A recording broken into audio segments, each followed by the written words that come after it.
The price of petrol is heavily manipulated, as the EV people are always happy to tell me. It's manipulated by wars, it's manipulated by sanctions, it's manipulated by, oh, we're not going to have another rise on the fuel duty this year, right?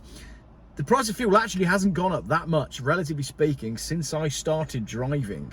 But now that we're in full shock mode, we're starting to see the true impact as to the actual, true, real cost of petrol, because the actual, true, real cost of petrol is very different to what we have been used to. And if we live in a world where the government are happy to subsidise,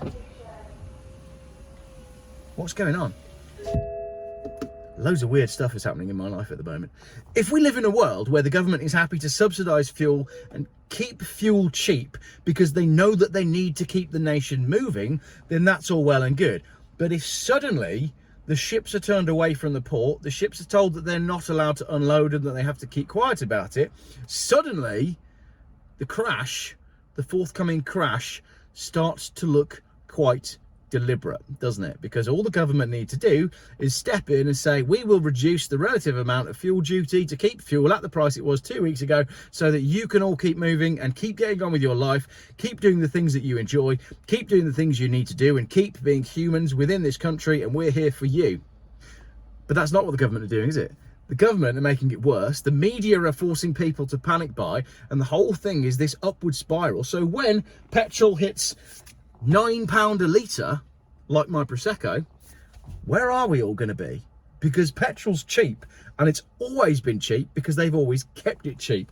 If they're suddenly flicking the switch of apocalypse and saying, nah, no more cheap fuel, let's see what happens next, right? First thing that's going to happen is, well, no one's going to go anywhere because the petrol stations will run dry. Then the price of fuel will go through the roof, and then suddenly you'll find that deliveries to shops are going to stop.